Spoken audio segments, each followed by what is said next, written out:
back. Jason Gardner reveals his new look in just a second, but first his competition. Now, over the last few weeks, there has been some speculation, mostly by me, about what's been going on under Jason Gardner's hat. Well, yesterday, Jason finally revealed that he had had a hair transplant, but it was only 4 years ago, on our very sofa, that after a previously unsuccessful hair transplant, Jason admitted to losing his hair.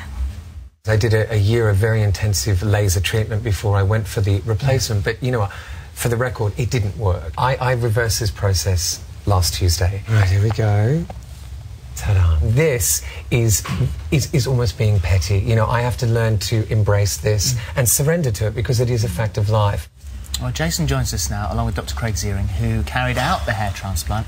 And you were surprisingly nervous about this interview. Oh, yeah, absolutely. Why?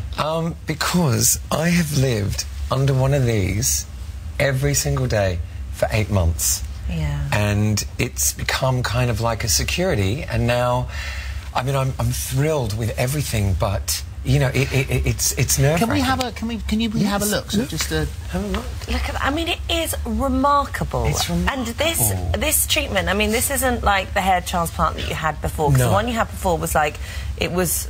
Well, actually, let's get the terminology right. It was a replacement. Right. So what it was basically somebody else's hair that they fashion onto this sort of filament that then is... Gosh, I mean, the difference is ridiculous, isn't it? And then it's stuck to your head. I mean, it sounds barbaric. And you had an adverse reaction to it. Oh, it didn't work for me. Yeah. For me, I mean, I rejected it. You know, I had a lot of problems. I was in a lot of intensive pain, pus, all this kind of... I mean, it was really unpleasant. So, Craig, what have you done? Because you were the guy that's done this. Right. What have you done? How does it work? Well, the big difference is the other thing was an artificial situation. This is Jason's own hair. So it's a procedure where you act as the donor and the recipient for the procedure. And we actually take the hair from the back of the head and remove it in a strip. We design the hairline and what we're going to construct for him. We evaluate the donor hair to make sure that the patient is a candidate, because it's not for everyone. But Jason was a challenging case, but he had the appropriate donor. His hair was really nice. And this procedure here is... Oh gosh, I'm not going to watch it. Right. You remove the strip of tissue, and then what you do is you cut those under a microscope into the individual follicular units, 1 and 2 and 3 hairs.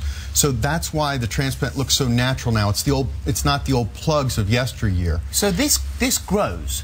Absolutely. It's your own hair. It's an organ transplant. You're moving, in Jason's case, 3,501 individual hair follicles from the back of the head in one strip, and you're able to spread it out, and if you can do it artistically in the proper way, to give the illusion of a lot more hair. So this is why it's taken, you've been hiding under the hat, because this has been growing. Your own hair has been growing. Exactly. As it would do normally. That's right. So what I want to ask you, with the operation there, I mean, you were awake. Yeah. When this is going on. So you're a local anaesthetic. Yes. And you said you were sitting there watching a movie. I was watching films, I was talking to the staff, we even stopped for lunch. Yeah. You were texting. I was texting as well, and I was taking photos. And that there, where you can see that scar, that is where the hair was taken. That's the back, the strip, and we don't normally shave the head to do that. Jason already had the short hair.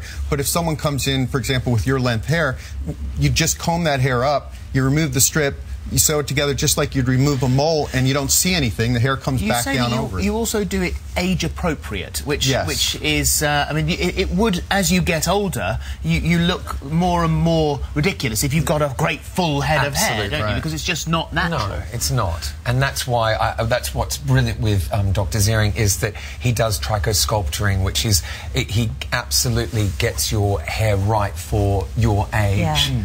And what I was going to ask you was, when we showed you the footage of you, well, there's another picture, because when you saw the footage of when you took your hat off earlier, and you actually welled up, you got quite emotional. And what is that emotion? Where does that come from? I guess that comes from the fact that I can remember back to that time and how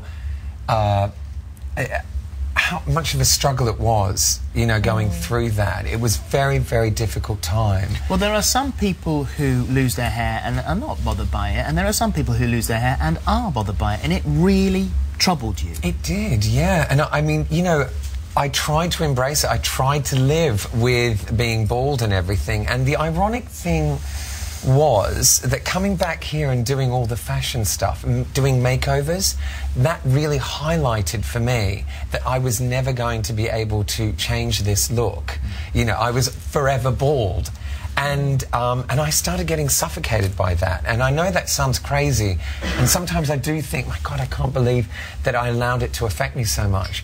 But then looking and researching and seeing that the technology has improved so much. Well, it's expensive as well, isn't it? I mean, it was more expensive for you because you wanted Craig to do it himself. Yes. Not quite as expensive as quoted. It's been reported. It was in dollars, the $35,000. But it is important that people know that it is affordable today, and it can be done from £3,500 to in excess of £10,000. It just depends on the surgeon and the number of grafts that people get. But the important thing is because of Jason and being willing to share the story, there are 13 million men and women in the UK that suffer from hair loss. Yes. And now they know there's something you can do about it. Well, this is the point, isn't it, as well, is that a lot of men would be embarrassed about doing something like that. They'd see it as almost something that, you know, girls go and have their hair done all the time, but men are supposed to be masculine and they barely put moisturiser on, let alone go and have a hair transplant. So I guess what you're doing by speaking openly about it is going, do you know what, this is actually okay?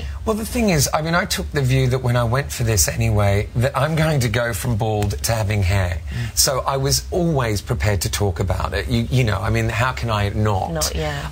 And I did realise that actually there are a lot of men and women that are suffering from the same, you know, feelings that I was going through of anxiety and all those kind of things. So he won't lose this again. That's there. No, that's the interesting thing. The hair is taken from here, so it's the permanent hair. It's not programmed to genetically be lost. And you're going to walk out the studio today hatless and happy.